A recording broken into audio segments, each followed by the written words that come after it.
Bonjour à tous, je suis ravi de vous retrouver sur Astroscience. Dans cette nouvelle vidéo, nous allons étudier deux positions planétaires, Mercure dans le signe du Scorpion et Uranus dans le signe du Lion. Troisième partie, nous verrons comment Uranus dans le signe du Lion modifie Mercure dans le signe du Scorpion. Donc vous voyez un plan très simple pour cette vidéo, mais beaucoup de choses à dire. Donc nous allons aller à l'essentiel. Alors, la première chose qu'il faut faire lorsque vous interprétez une position planétaire, c'est de vous réimprégner, de vous réimbiber des énergies de cette planète. Alors, avec le solfège astrologique, je vous rappelle, c'est ce jeu qui contient donc les 200 cartes qui correspondent elles-mêmes aux 200 positions des planètes en signe. Eh bien, avec ce solfège, vous avez tout de suite des couleurs qui parlent directement à votre subconscient et qui vous permettent donc de gagner du temps sur la compréhension ou la remémorisation des énergies de la planète. En l'occurrence ici, pour Mercure, vous voyez que nous sommes dans un cadre orange vif, avec des petites bulles qui partent un peu dans tous les sens. Et donc, voilà, tout de suite, nous sommes en phase de l'énergie de cette planète. C'est une énergie très dynamique, une énergie très curieuse également. Donc, quand je dis dynamique, c'est que Mercure va énormément se déplacer. Vous voyez que, d'ailleurs, c'est la planète qui a la révolution autour du Soleil qui est la plus courte, 88 jours. C'est la planète la plus proche du Soleil, c'est pour ça qu'elle tourne aussi vite. Et donc, après la Lune, vue de la Terre, c'est la planète qui tourne le plus rapidement autour de notre Terre. Donc, une planète très vive, donc très rapide. Donc, rapide en termes de mouvement, mais rapide également en termes d'esprit, en termes d'intellect. C'est une planète très curieuse. D'ailleurs, j'aime à dire que Mercure est une petite planète rapide, extrêmement curieuse. Voilà, et c'est exactement ça. Donc, nous avons tout de suite deux axes principaux pour décrire Mercure. D'un côté, le mouvement, et de l'autre côté, l'intellect, et avec la curiosité. Et donc, ces deux mouvements, enfin, entre ces deux axes, vous trouvez la communication. La communication qui est aussi une des qualités majeures de Mercure, puisque la communication est un outil pour Mercure. C'est la communication qui va permettre à Mercure de faire des liens entre ces centres d'intérêt, entre ces différentes relations. C'est la colle, en fait, qui va faire ces connexions entre des choses qui sont parfois très, très éloignées. Eh bien, je vous propose donc de regarder tout de suite... Ah oui, les mots-clés, voilà, c'est ce que nous allons faire. Donc, les mots-clés de Mercure. Alors, vous voyez que premier mot-clé, donc, c'est intellect. Donc, comment est l'intellect de Mercure? Il est naturellement très vif. C'est un intellect très curieux de tout. Vous savez que Mercure, c'est le jeune enfant. Début de l'adolescence, c'est-à-dire une période où on s'ouvre au monde et on a envie de tout découvrir, et si possible tout de suite. Donc il y a beaucoup d'impatience et de curiosité chez Mercure. Alors que, vous voyez, la Lune représente, dans l'âge planétaire, la Lune représente l'enfance, jusqu'à 12 ans à peu près. Mais à partir de 13 ans, vous êtes dans l'âge planétaire de Mercure. Mercure, donc, voilà, comme je le dis, qui a envie de tout découvrir, et pour découvrir le monde, comme Mercure n'a pas le don de l'ubiquité, il ne peut pas se démultiplier à l'infini, donc la solution que trouve Mercure, c'est de se déplacer extrêmement rapidement pour voir un maximum de choses dans un minimum de temps. Donc un intellect extrêmement curieux, c'est un intellect qui est fait pour apprendre, Mercure, et d'ailleurs les mercuriens sont des personnes qui vont pouvoir apprendre toute leur vie, reprendre des études à n'importe quel âge, etc. Il y a aussi une forme de jeunesse qui est toujours associée à Mercure. Ce sont des personnes qui vont garder un esprit jeune très longtemps. La parole mercurienne, évidemment, quand on est mercurien, on parle énormément. Parce que c'est, encore une fois, c'est l'outil principal de Mercure. C'est la colle qui permet de créer des liens entre les personnes.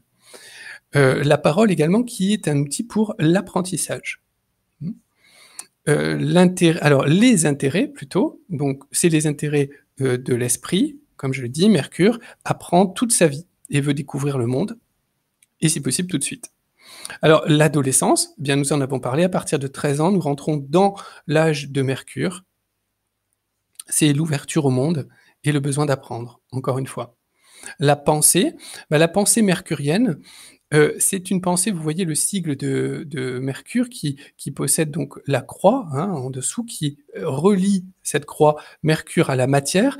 Donc c'est une pensée qui est comment? C'est une pensée qui est rationnelle, c'est une pensée qui est logique. Mmh. Ce n'est pas une pensée qui est particulièrement intuitive ou une pensée particulièrement émotionnelle. Non, c'est une pensée rationnelle, logique. Mmh. C'est également une pensée qui va pouvoir créer des liens, comme je l'ai dit, entre des choses qui paraissent a priori comme ça très éloignées.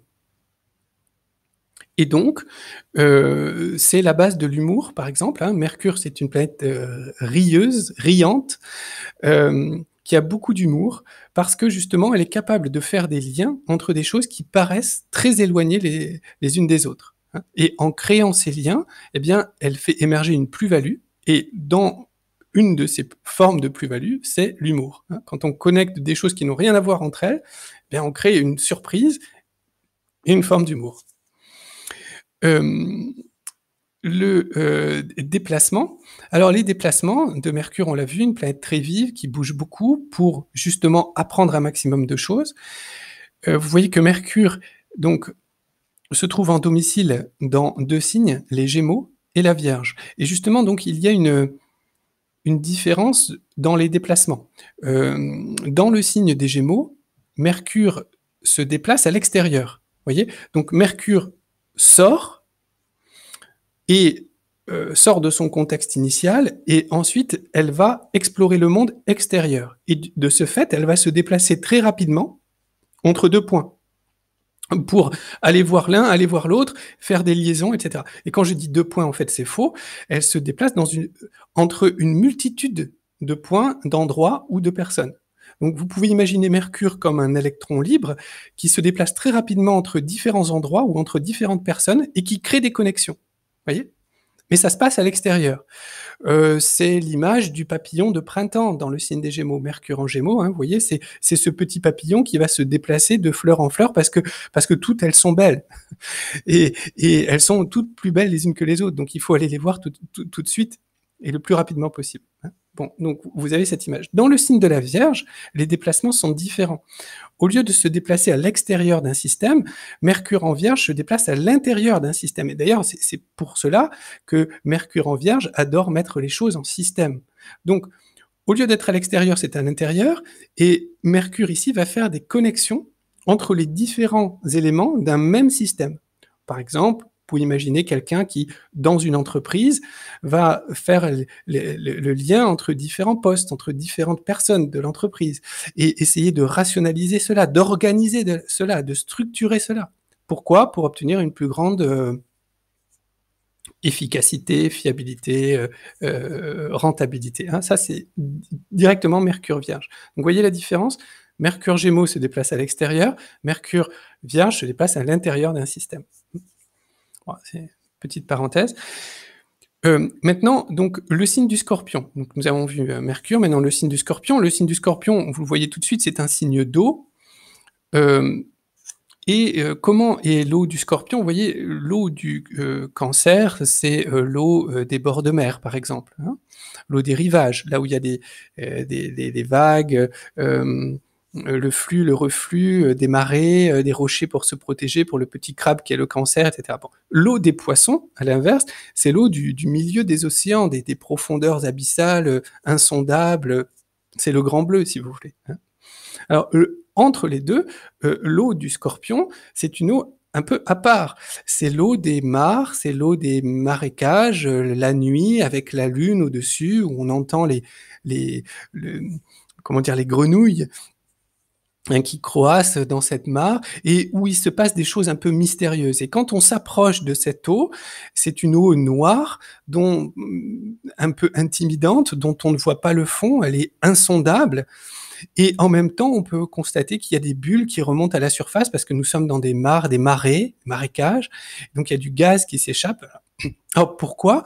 Parce que, eh bien, c'est une eau, l'eau du Scorpion dans laquelle il y a des planètes de feu en dessous, hein. Vous voyez Pluton, Mars, c'est le seul signe d'eau, le Scorpion, qui a des planètes de feu aussi puissantes. Donc on sent qu'il y a quelque chose qui bouillonne en fait au fond de cette mare et qui remonte à la surface parfois au travers de bulles qui explosent à la à la surface de cette mare et qui libèrent du gaz et ce sont des ce sont les instincts très profonds, on ne sait pas d'où ils viennent tellement ils sont profonds, qui remontent à la surface et qui explosent. Vous voyez? Alors, c'est un signe très intuitif, comme tous les signes d'eau, très sensible, très perméable. Hem, mais c'est aussi un signe mystérieux, car dans ces mares, ces marécages, il se passe des choses, qui sont en lien avec la vie et la mort, qui sont en lien également avec la sexualité, avec la reproduction. C'est-à-dire qu'il y a des animaux qui se reproduisent, mais il y a des animaux également, des insectes qui changent de forme au travers de chrysalides qui sont en pleine mutation, là-dedans, dans cet environnement, Scorpion et donc c'est très mystérieux, vous voyez? Hem, insondable, un peu fascinant et parfois un peu, apeurant même, hein, parce que, c'en est tellement mystérieux qu'il y a des peurs, dans ce signe du Scorpion.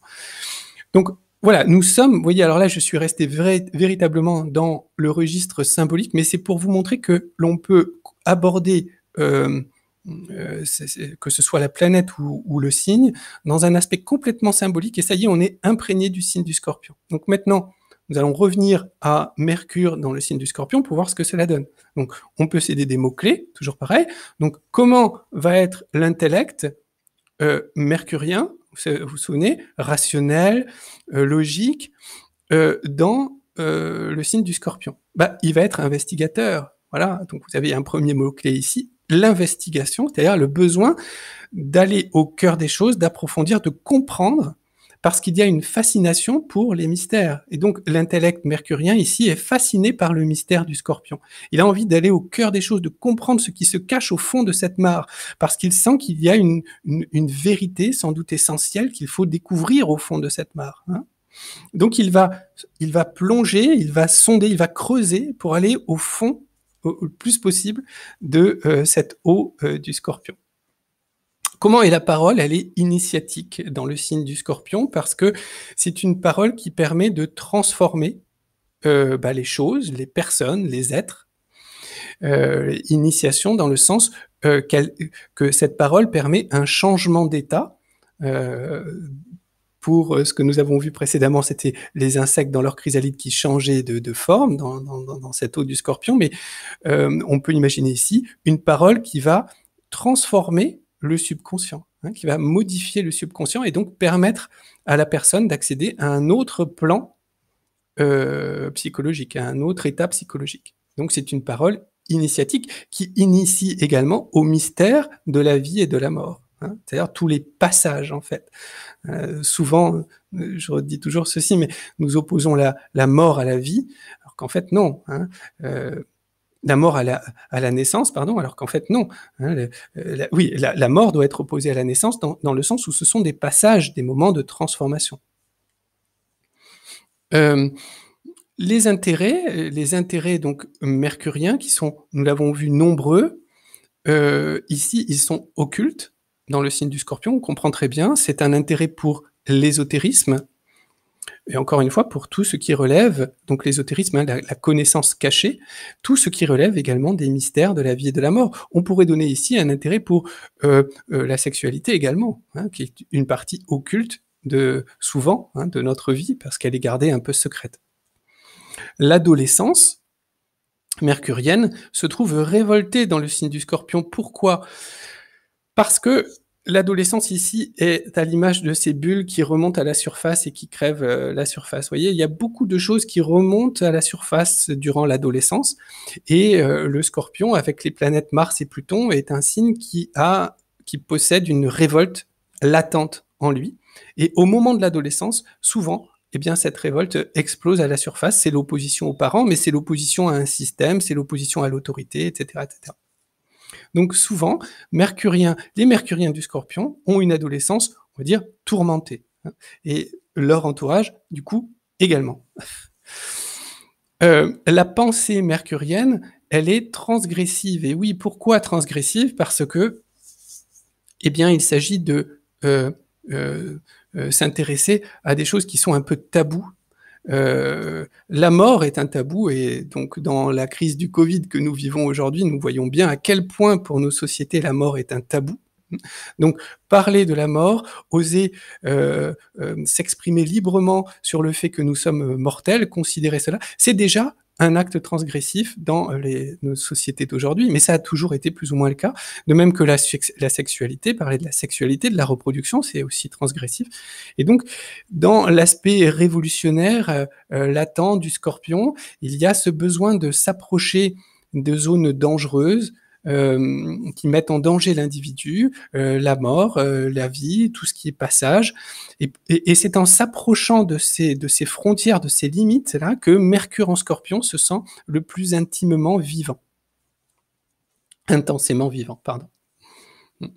Donc, la pensée transgressive, oui. Voilà. Des déplacements secrets, oui. Alors, déplacements mercuriens, vous savez que c'est une planète qui bouge beaucoup. Comment ils sont dans le signe du Scorpion? Ben, ils sont cachés. Alors, pas systématiquement, mais parfois. Hein. Donc, on ne dit pas forcément où est-ce que l'on va. De même que il peut y avoir des relations. Vous savez que Mercure est une planète de relations, et des relations qui sont cachées. Des intérêts qui sont cachés, des personnes que l'on cache dans sa vie. Hein, parce qu'on Mercure en Scorpion, si je reviens dans l'intellect, c'est aussi un intellect extrêmement méfiant. Mercure en Scorpion se méfie beaucoup des autres. Donc, c'est pour cela qu'il garde les choses enfouies en lui, secrets. C'est vivons cachés pour vivre heureux. Voilà ce que pense Mercure dans le signe du Scorpion. Très bien, bon alors j'espère que cette première partie vous aura intéressé, qu'elle vous permet de mieux comprendre comment est-ce que l'on peut aborder une position planétaire. Bien sûr, à partir des mots-clés que vous avez sur les cartes, vous pouvez les mélanger. Hein, donc ici, vous avez adolescence révoltée, pensée transgressive, mais vous pourriez très bien avoir, par exemple, pensée investigatrice, hein, ou pensée initiatique, ou parole secrète, par exemple. Hein, oui, donc ça permet comment dire, d'augmenter encore la connaissance, hein, le registre en fait de cette sémantique de cette position planétaire. Alors maintenant, dans la deuxième partie, voyons Uranus dans le signe du Lion. Alors je vais aborder les choses différemment pour vous montrer qu'on peut aborder une position planétaire de plusieurs manières différentes. Déjà, Mercure ici, j'ai commencé par les mots-clés, mais alors vous voyez le Scorpion, je l'ai abordé de manière complètement symbolique. Ici, nous pouvons aborder donc Uranus dans le signe du Lion en observant que Uranus est en exil dans le signe du Lion. Voilà. Alors, vous voyez que Uranus est la planète du Verseau. Vous avez ici son signe. Donc Uranus est la planète du Verseau. Le Lion est le signe opposé au Verseau. Donc Uranus en Lion est en exil. Alors, une planète en exil, contrairement à ce que pensent au départ beaucoup d'étudiants lorsqu'ils commencent l'astrologie, ce n'est pas une planète affaiblie, qui n'a pratiquement pas d'influence dans le thème. Au contraire, une planète en exil, c'est une planète qui est très forte. Et comment ça se passe dans l'exil? En fait, c'est comme si une partie, une fonction de la planète était absorbée par le signe, et que elle était détournée de son but, de sa fonction originelle. Voyez. Donc en fait, la fonction d'Uranus va être détournée par le signe du Lion. Ici, hein, ça c'est le principe de l'exil. Alors que représente Uranus? Planète du Verseau, elle représente le principe de la libération, le besoin de liberté, le besoin d'indépendance, mais également, et c'est toute l'ambivalence du signe du Verseau et de cette planète, c'est que c'est une planète d'air, donc elle a besoin de beaucoup de relations. Donc c'est une planète qui a besoin d'être entourée, qui a besoin d'avoir beaucoup de communication et de relations autour d'elle, mais à l'intérieur de ces relations, elle revendique des valeurs qui sont donc la liberté, l'égalité, la fraternité, c'est-à-dire les valeurs de la République. Donc ici, on a vraiment un esprit d'équipe, tout en revendiquant une originalité et en ayant besoin d'une indépendance au quotidien. Alors, à l'inverse, le signe du lion, lui, représente en fait la concentration des pouvoirs dans, symboliquement le soleil, mais ici donc dans une personne, le signe du lion. Donc, si nous avions la République ici, au contraire, ici nous avons la monarchie. Hein, c'est le roi soleil, c'est la monarchie absolue. C'est exactement ça. Hein, c'est la concentration des pouvoirs et de l'autorité dans une seule personne. Donc, vous voyez l'ambivalence d'Uranus dans le signe du lion. Uranus qui veut travailler au sein d'une équipe, ici se retrouve dans le signe du lion qui est au contraire la centralisation des pouvoirs. Hein, donc ça crée, c'est pour ça que nous sommes en exil. Alors concrètement, qu'est-ce que cela peut donner? Dans le côté positif, c'est le héros, hein, la personne, l'exploit, voilà. C'est-à-dire l'exploit individuel, voilà, la recherche de l'exploit individuel. Et la possibilité de créer cet exploit. Pourquoi? Parce que c'est l'individualité Uranus, mais qui est dans le signe du lion, qui est le signe de recherche, de reconnaissance, de brillance, de doré. Ouais. Donc, c'est la mise en avant de l'individualité. Et voyez comment le principe de travail en équipe est déjà détourné par Uranus en lion. Il y a aussi beaucoup toujours dans le positif, beaucoup d'inventivité avec Uranus. Vous savez que c'est la planète des sciences, la planète de l'inventivité, et le signe du lion est un signe lui-même très créatif. Donc ici, nous avons l'expression potentielle du génie créatif. On ne sait pas d'où ça vient, pouf, c'est là, c'est magnifique, ça remet tout en question. Et encore une fois, c'est une individualité. Mais dans le signe négatif, enfin dans le côté négatif, Uranus en lion, c'est l'individualité est toute puissante. C'est-à-dire mon individualité est toute puissante. Je revendique tellement mon droit à la liberté qu'il devient ma seule autorité. Je deviens ma seule autorité. Du coup, je ne supporte pas l'autorité d'autrui. C'est-à-dire la loi ne s'applique pas à moi. Je suis au-dessus des lois. Je suis au-dessus de l'autorité, car je suis ma propre autorité. Alors, ça, c'est ce que l'on retrouve, par exemple, dans la mythologie avec le principe d'Icare. Vous voyez, c'est-à-dire, la loi du soleil ne me concerne pas. Et donc, je suis tellement libre et je me crois tellement au-dessus des lois que je peux voler aussi proche du soleil que je le veux jusqu'à me brûler et jusqu'à chuter. Donc, c'est potentiellement aussi une signature accidentogène parce qu'il y a beaucoup de présomption. Je suis présomptueux avec Uranus dans le signe du lion, parce que je me considère au-dessus des lois.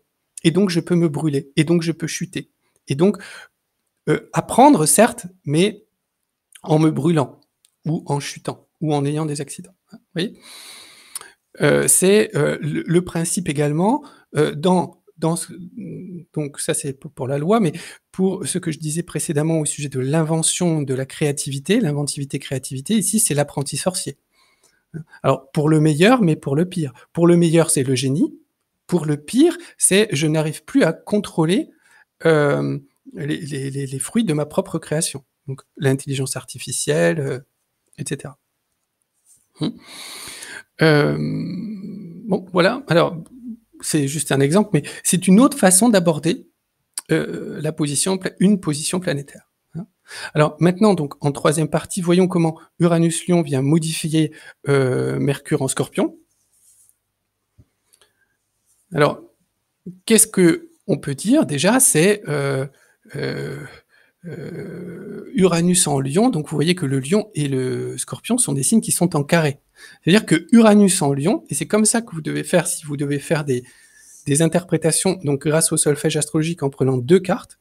Donc je vous conseille de prendre toujours une planète lente avec une planète rapide. Ça va véritablement vous entraîner pour les transits. Donc ici ça tombe bien, et vous avez ici donc le signe du Lion en carré au Scorpion, c'est-à-dire que Uranus se trouve ici en carré à Mercure. Donc ce que vous avez interprété, c'est pas une conjonction Uranus-Mercure, non, hein, puisque nous sommes dans des signes différents. C'est un carré Uranus-Mercure. Vous voyez ? dans des signes fixes, Scorpion-Lion.